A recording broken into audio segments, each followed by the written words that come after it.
Hey guys, सो आज की video होने वाली है हमारा द किंगडम ऑफ रियोन का एपिसोड 9। एपिसोड की शुरुआत होती है और हमें डरूका और एडोनिस को दिखाया जाता है जो कि बाइक से दूसरी सिटी की तरफ बढ़ रहे होते हैं। तभी डरूका एडोनिस से बोलती है, एडोनिस क्या हम दोनों स्टोन पेपर सीजर खेले? बट एडोनिस बोलता है ये कैसा गेम है, मैंने आज तक नहीं सुना। डरूका बोलती है तुम्हें खेलना चाहिए, बहुत मजा आएगा, हारने वाला जीतने वाले की सारी बातें मानेगा। एडोनिस बोलता है मुझे इन सब में कोई इंटरेस्ट नहीं है। तभी वो दोनों एक दूसरी सिटी के पास पहुंचते हैं बट वो भी पूरी तरीके से बंजर होता है। ये देखकर एडोनिस बोलता है ऐसा क्यों है, हम जहाँ भी जा रहे हो वो सिटी बंजर हो चुकी है। वो दोनों वहाँ से वापस जाने वाले होते हैं लेकिन तभी डरूका नोटिस करते हैं कि आगे एक लड़की खड़ी हुई है। डरूका जल्दी से बाइक रोकने को कहती है और भागकर उस लेडी के पास जाते हैं क्योंकि उसने कोई भी कपड़े नहीं पहने थे। डरूका उसको पूरी तरीके से कवर कर लेती है और बोलती है आखिर तुम यहाँ पर अकेली क्या कर रही हो? वो लेडी बोलती है कि मुझे जल्दी से यहाँ से भागना होगा। बट इससे ही पहले एडोनिस को समझ में आ जाता है कि वो लड़की कोई ह्यूमन नहीं है। वो डरूका से बोलते हैं तुम जल्दी वहाँ से हटो, वो कोई ह्यूमन नहीं है। तभी वो लेडी डरूका के ऊपर जैसे ही अटैक करने जाती है एडोनिस उसको गोलियों से मार देता है। इसके बाद हमें पता चलता है कि ये लेडी एक रोबोट होती है जो कि डरूका को स्कैन कर रही होती है। वो लेडी अभी भी मूव कर रही होती है जिसकी वजह से एडोनिस उसके पास वापस से फायर कर देता है और फिर बाद में डरूका को बताता है कि दरअसल ये एक रोबोट है। इसके बाद वो लोग नोटिस करते हैं कि आगे से और भी लड़कियों की आवाजें आ रही होती हैं। डरूका बोलती है ये आवाजें बिल्कुल इसी लेडी की तरह है। एडोनिस उस आवाज की तरफ बढ़ता है। ये सारी आवाजें एक होटल से आ रही होती है। एडोनिस कहता है डरूका तुम यहीं रुको, मैं चेक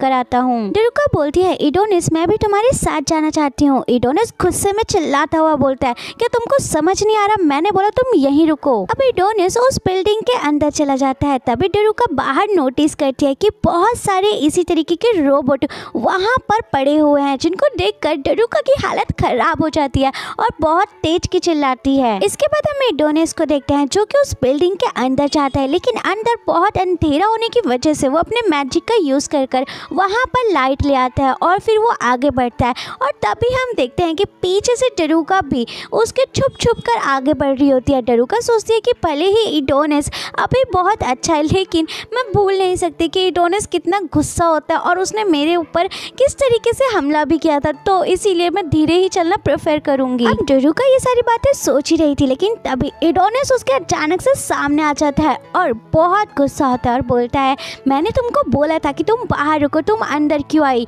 डरूका बहुत डर जाती है और रोते हुए बोलती है दरअसल बाहर बहुत खतरा लग रहा था, मेरे को लगा कि मैं तुम्हारे साथ रहूंगी तो मैं सेफ रहूंगी, इसीलिए मैं पीछे पीछे आ गई। डरूका बोलती है देखो तुम जो भी करोगे मैं उसके बीच में नहीं बोलूंगी, बस प्लीज तुम मुझे अपने साथ ले चलो। एडोनिस बोलता है ठीक है, अगर तुम मेरे बीच में नहीं आओगे तो तुम साथ चल सकती हो। इसके बाद वो दोनों सीढ़ियों से ऊपर जाने लगते हैं और उस रूम की तरफ बढ़ते हैं जहाँ से ये सारी आवाजें आ रही होती है। एडोनिस उस रूम के डोर को खोलता है। जैसे ही वो खोलता है वो पूरी तरीके से शॉक्ड हो जाता है क्योंकि उस रूम में अभी भी बहुत सारे वैसे ही रोबोट्स थे जो कि एक आदमी की नीड्स को पूरा कर रहे थे, जबकि वो आदमी बहुत पहले ही मर चुका था और उसकी बॉडी भी सड़ने लगी थी। ये सब देखकर डरूका भी काफी हैरान हो जाती है। एडोनिस नोटिस करता है कि उन सभी रोबोट्स को भी रेडिया एम्पायर में ही बनाया गया था। उनमें से एक रोबोट बोलती है कि मैं चाहती हूँ कि मुझे अभी भी कोई प्यार करे, मेरी बॉडी को टच करे। वो ये सब बोली रही होती है। तभी वो नोटिस कर लेती है कि वहाँ एडोनिस है। एडोनिस को देखते ही उसकी बातें पूरी तरीके से चेंज हो जाती है और वो बोलने लगती है कि तुमने हमें ऐसा क्यों बनाया, हमें ऐसी लाइफ नहीं चाहिए थी, हम इन सभी लाइफ से फ्री होना चाहते हैं, हमें यहाँ से आजाद कर दो। अब एडोनिस अपनी गन उठाता है और एक एक कर सभी रोबोट्स को गन से फायर कर मार देता है।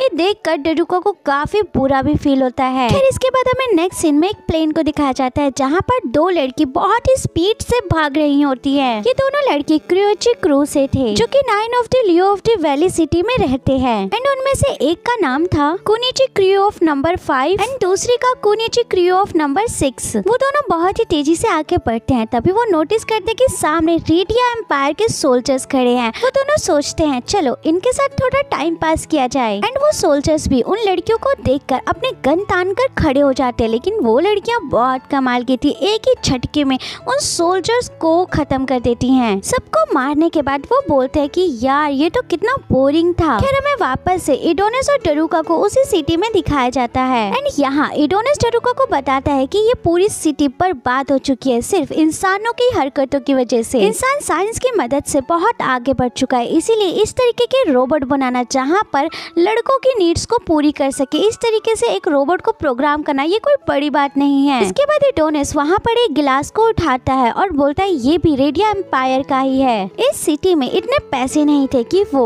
इस तरीके के रोबोट्स को खरीद सके, इसीलिए इन्होंने अपने खुद के ही बेटियों और माँ को रेडिया एम्पायर को सौंप दिया ताकि वो इस तरीके के डॉल्स को खरीद सके। ये सब कुछ सुनकर टेरुका काफी सैड फील करती है। खैर इसके बाद एडोनिस एक कार से कुछ एम्पलीफायर निकाल लेता है और वो दोनों आगे बढ़ते हैं। एडोनिस बताता है कि यहाँ पर अब और कोई भी लड़कियाँ नहीं बची है क्योंकि सारी लड़कियों को वहाँ पर बेच दिया गया है, इसीलिए अब यहाँ पर कोई भी बच्चा पैदा नहीं हो पाता। जिसके बाद धीरे धीरे सिटी पूरी तरीके से खत्म हो गई। इसके बाद एडोनिस उन सभी एम्पलीफायर्स को लेकर उन डॉल्स के पास पहुँच जाता है। एडोनिस बोलता है मैं इन सभी रोबोट्स को फ्री करने वाला हूँ और फिर वो सभी एम्पलीफायर्स को कनेक्ट कर देता है और टेरुका को माइक्रोफोन पकड़ा देता है और फिर एडोनिस अपना एक मैजिक करता है जिसका नाम होता है एंड पल्स।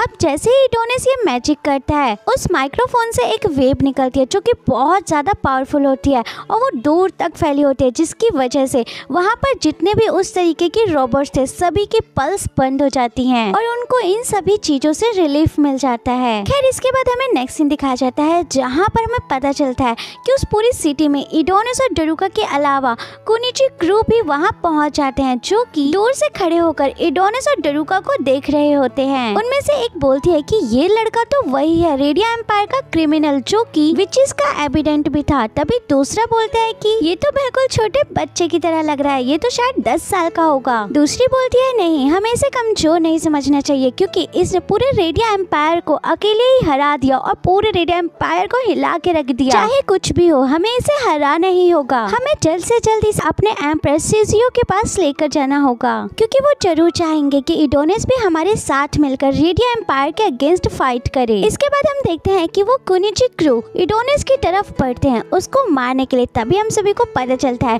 कि वहाँ पर एडोनिस और कुनिची क्रू के अलावा भी कोई और है, यानी कि वहाँ पर शिरोसागी भी पहुँच चुका था। शिरोसागी एडोनिस से नहीं मिलता, वो पहले कुनिची क्रू से मिलता है। कुनिची क्रू उनको देखकर काफी शॉक्ड हो जाते हैं और बोलते हैं कि आखिर तुम कौन हो। शिरोसागी बताता है कि वो रेडिया एम्पायर है। ये सुनते ही कुनिची क्रू गुस्से में उसकी तरफ बढ़ता है लेकिन शिरोसागी के मुंह पर कोई रिएक्शन नहीं होता, बस वो स्माइल करता है। इसके बाद हम टेरुका को देखते हैं जो कि इन सभी रोबोट्स के लिए एक ग्रेव बनाती है और उनके लिए प्रे करती है। तभी एडोनिस बोलता है इनके लिए ग्रेव बनाकर कोई फायदा नहीं, अगर तुम्हें इनका बदला लेना तो चलो हम ह्यूमन से बदला लेते हैं इनका।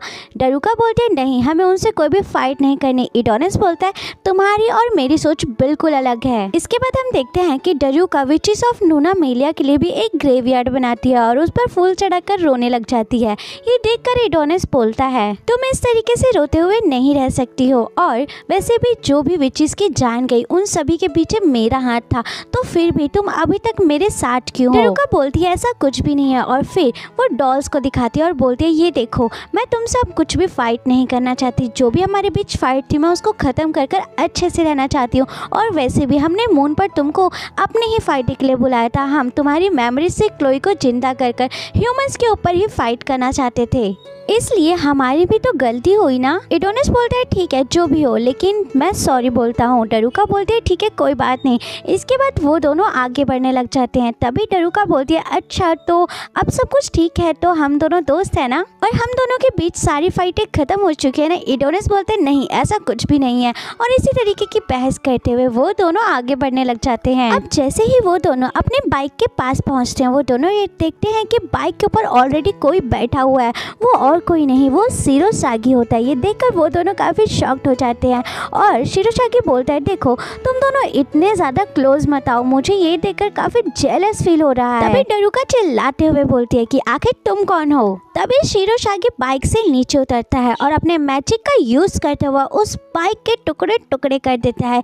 जैसे ही वो बाइक के टुकड़े नीचे गिरते हैं हमें दिखाया जाता है कि कुनिची क्रू के सर उसके हाथ में होते हैं। ये देखकर वो दोनों भी काफी शॉक्ड हो जाते हैं एंड शिरोसागी बताता है कि हेलो मेरा नाम है शिरोसागी और मैं रेडिया एम्पायर से हूँ, मैं तुम दोनों का सर लेने के लिए आया हूँ। ये देखकर एडोनिस बोलता है अच्छा तो तुम रेडिया एम्पायर से हो, चलो बहुत दिनों बाद मुझे वापस से किसी को मारने का मौका मिला। सो दोस्तों यहीं पर हमारा ये एपिसोड भी खत्म हो जाता है।